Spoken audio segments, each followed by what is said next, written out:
Ladies and gentlemen, Russia and Ukraine have fought for more than a month, and nobody knows how long else this war is going to last.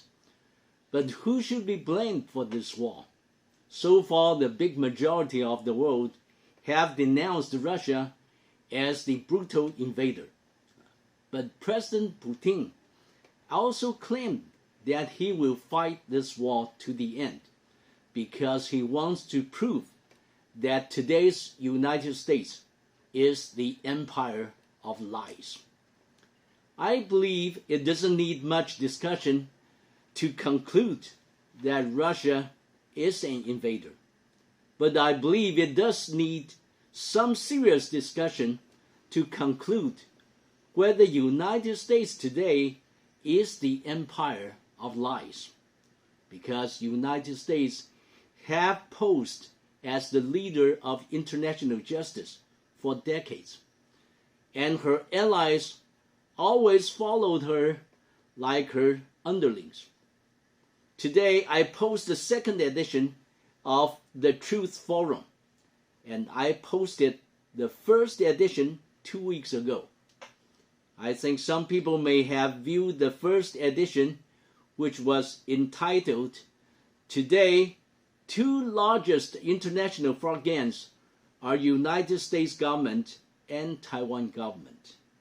People can tell easily that the subject of the first edition of my forum very closely concur with Putin's claim.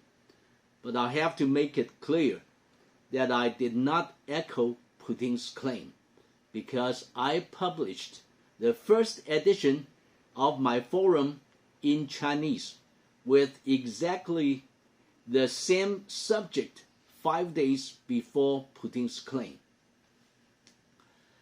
Now let's take a look whether there's any move made by United States which was unfair or unjustifiable to others or her rivals. We all know that there is historical conflict between Russia and Ukraine. These two nations used to compete and fight for centuries. But during Tsar's era, Russia conquered and ruled Ukraine. Then during the time of Soviet Russia, Ukraine is not only part of Soviet Russia, but the most important place for Soviet Russia's development in military technology and industries. In the year of 1991, the Soviet Russia collapsed, and almost all Russia's vassal states won independence overnight. But all former vassal states of Russia formed the Commonwealth of Independent States, and Ukraine was one of three originators. So Ukraine back then was apparently quite friendly with Russia. In the meanwhile, Russia and United States, as well as many European countries, established this consensus that Russia should allow all satellite states claim independence. But United States and European countries should not try to lure those satellite states to join European Union or NATO. So both sides should help those satellite states to remain neutral and serve as buffer zone between Russia and NATO. But unfortunately, this consensus was kept for only a few years. In the late 1990s, dozens of American scholars and European scholars proposed the idea that eastward expansion of NATO is the key to the world peace. Well, actually, this is a very irrational idea.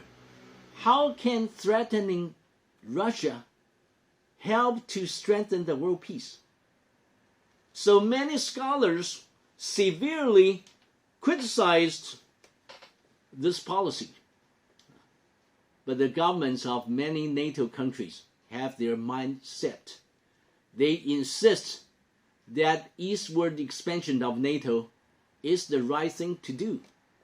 So since then, there have been more than 10 former satellite states joining NATO. Of course, Russia has sensed this crisis for many years. So they have warned NATO countries and those former satellite states for so many years. But NATO countries never believed that Russia would really start the war. So this trend just keeps going for years. Until recent years, Ukraine has clearly demonstrated the intention to join NATO and European Union. Meanwhile, 2 or 3 Northern European countries also showed their interest in following Ukraine step by step. So Putin finally realized that Russia should not tolerate this anymore, because this trend may lead to domino effect and seriously jeopardize Russia's national security. And they have to stop this immediately. And to stop this chain reaction, a war with Ukraine is unavoidable. After Russia invaded Ukraine, none of NATO countries really pitched in to join the war. They just imposed economic sanctions on Russia.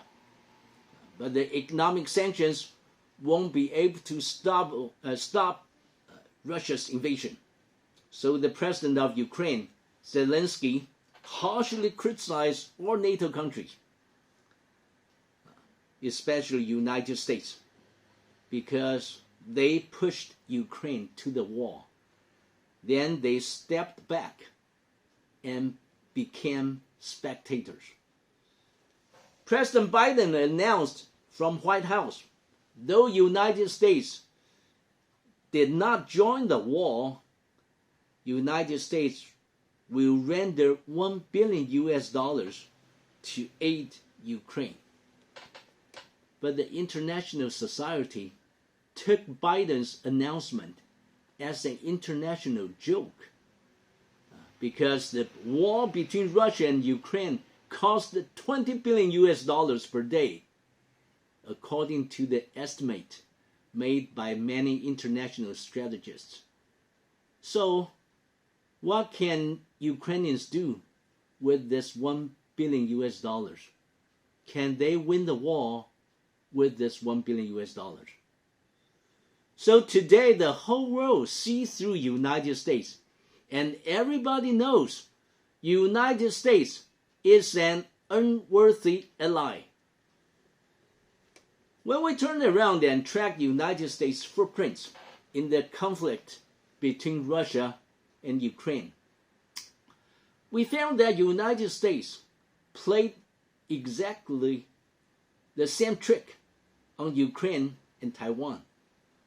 United States has encouraged and pushed Ukraine to join NATO and EU for years. But United States always claimed that she has nothing to do with Ukrainians' decision. By the same token, United States has encouraged and pushed Taiwan for independence for many years. But United States always swear in God's name to Chinese communists that United States will never support Taiwanese independence. So today, only Ukrainians and Taiwanese know it better than anybody else that United States is a real liar, an international liar. As a matter of fact, the former State Secretary of United States, Kissinger, warned Ukrainians in the year of 2014. He said, if you want to survive, then don't join NATO. Actually, I never liked Kissinger because he is the guy who initiated and executed the so-called normalization with Chinese communists 50 years ago. But I can't but agree that his warning to Ukrainians is for real. We all know that Ukraine was one of the vassal states of Russia for more than 70 years. So it is not possible for Ukrainians to misunderstand Russians' savageness. But I think the Ukrainians made a big mistake in believing United States is a strong and trustworthy ally. So they did not spend time to study the painful history of other allies of United States. Hereinafter, let me propose two examples for your reference. The first example is Chiang Kai-shek, the ex-president of Republic of China. Chiang Kai-shek retreated to Taiwan in the year of 1949, but after his retreat, he planned tens of counterattacks in 3-4 years. But every time his plan was stopped outrageously by United States government. So he wrote down in his diary, dated July 12, 1953, he wrote down, "We should no longer believe that United States would help us to recover mainland China. Her policies and promises are not at all trustworthy. We will be betrayed and sacrificed if we collaborate with them anymore." The second example I would like to present to you is the kin brother of Holy Dalai Lama, Gyalo Tsongdup. We all know that in the year of 1959, Holy Dalai Lama carried with him tens of thousands of Tibetans to flee to India and establish the government in exile in Dharamsala. And the whole escape plan was planned and executed by CIA. So ever since then, Holy Dalai Lama sent his kin brother Gyalo Tsongdup as his personal representative to be stationed at Washington, D.C. And 50 years later, Gyalo Tsongdup retired, and he wrote his memoir. The memoir was entitled "The Noodle Maker of Kalimpong." And the subtitle of his memoir is "The Untold Story of My Struggle for Tibet." And in his memoir, he said the biggest mistake in his whole life was he trusted Americans too much, especially CIA. He finally realized that United States government never really worked for Tibetans' future. From the beginning to the end, the only purpose of United States government was to defeat China. But the outcome of their plan ruined the opportunity for sincere talks between China government and the Tibet government in exile. Besides Chiang Kai-shek and Gyalo Tsongdup, there are in fact many other allies betrayed by United States government, yet we can't list them all.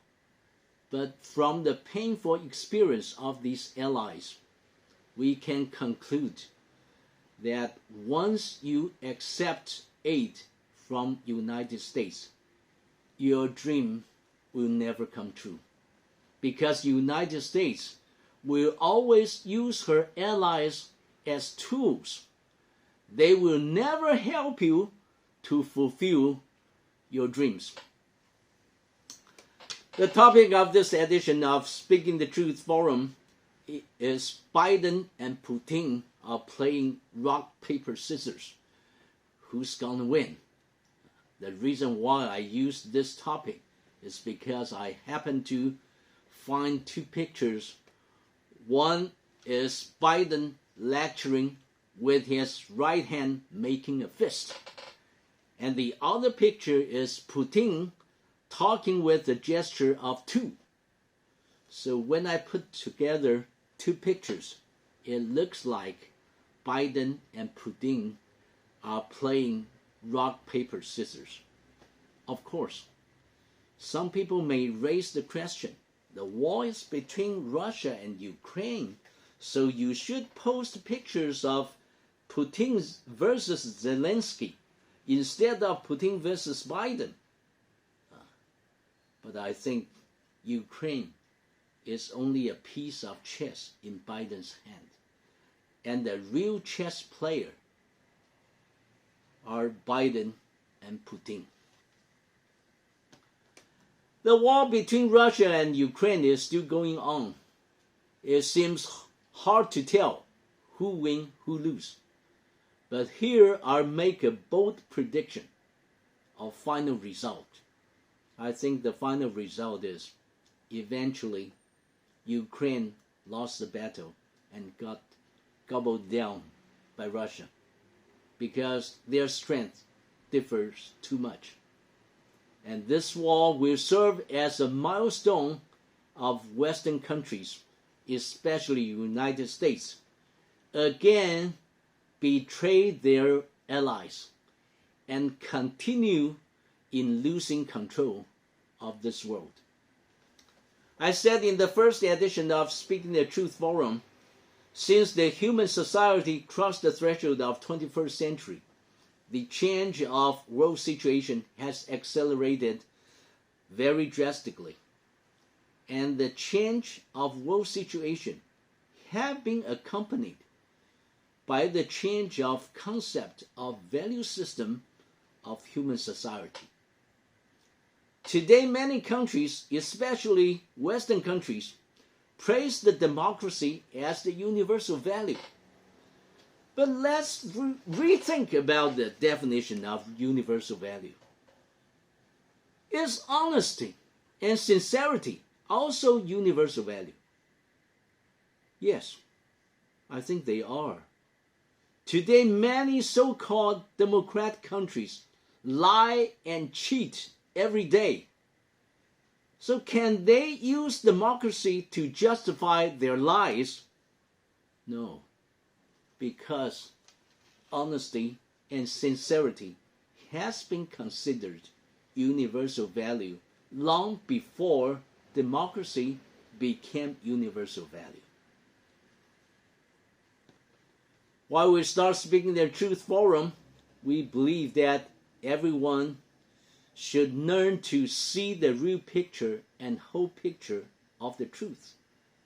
Then people with opposite opinions should sit down to discuss or debate and allow the world to watch or listen to their arguments instead of scolding each other through their own press media. I think this is the only way to resolve the differences and reach the consensus. Otherwise, the hostility against each other will build up more and more. Based on this kind of thinking, we like to invite people, especially scholars, who disagree with our point of view to come to our forum to discuss or debate with us. Hereinafter, we provide a mailbox for those who are interested in discussion or debate to contact us. The address of our email box is spktruthcn@gmail.com. Well, I thank you very much for watching.